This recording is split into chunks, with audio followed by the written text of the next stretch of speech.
Ore del mondo, una delle complicazioni più amate da parte degli appassionati, forse anche la più elegante che nel corso del tempo è stata utilizzata dalle maison più prestigiose. È anche vero che da ultimo anche le maison che hanno un prezzo d'attacco più conveniente, più economico, iniziano a portare con sé questa bellissima complicazione, perché è una complicazione, non è semplicemente un disegno sul quadrante o una lunetta applicata all'orologio. Mi viene in mente per esempio Frédéric Constant, che con poco più di 3.500 euro permette di portarsi a casa un 42 mm ore del mondo, così come ha deciso di farlo anche IWC con questa particolare referenza, che però ha una peculiarità, ovvero quella di unire la complicazione ore del mondo ad un orologio assolutamente sportivo, uno dei pronipoti dei grandi pilot della Maison di Schaffhausen. Ne parliamo in questo video perché siamo stati da Giulio Chiossone della Chiossone Luxury Watches di Bari, che ci ha messo a disposizione questo orologio per questa recensione, che però inizia come al solito tra pochi secondi dopo la sigla. Iniziamo.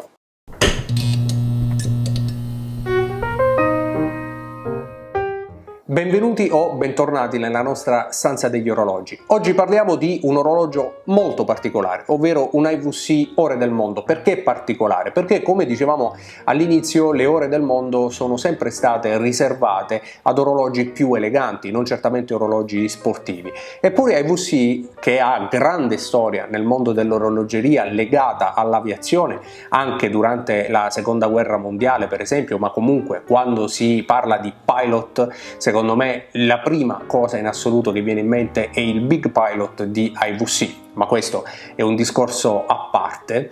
Ha pensato di unire questa complicazione prettamente riservata ai viaggiatori a chi dei viaggi ne fa la sua professione, con al polso magari un pilot di questo tipo. Si tratta infatti di un orologio con un diametro imponente di 45 mm, sebbene sia compensato dal suo lag to lag abbastanza contenuto, ma anche dallo spessore di 13,3 mm. Spessore che è possibile raggiungere nonostante la complicazione di questo orologio grazie a un artificio tecnico che però rende certamente meno pregiato l'orologio. Infatti questo pilot ore del mondo incassa al suo interno non un calibro di manifattura, ma, come spesso ci ha abituati a IWC, un semplice ETA 2892 a cui si aggiunge un modulo ore del mondo realizzato da IWC. Certamente una soluzione tecnica poco pregiata, funzionale naturalmente, che però male si sposa con quelli che sono i prezzi a cui IWC propone i propri orologi. Questo ore del mondo in particolare aveva un listino vicino ai 10.000 euro, che a mio avviso non sono assolutamente giustificati da quelli che sono i contenuti. È vero, si porta a casa un orologio dalla grande storia, molto esclusivo, poco visto sicuramente al polso degli appassionati, e dalla qualità costruttiva assolutamente indiscutibile. Basti pensare alla lavorazione delle casse di IWC, ai bellissimi cinturini che spesso sono realizzati dall'azienda manufatturiera italiana Santoni, che tutti conosciamo e la cui qualità è superiore a moltissime maison dell'orologeria di lusso.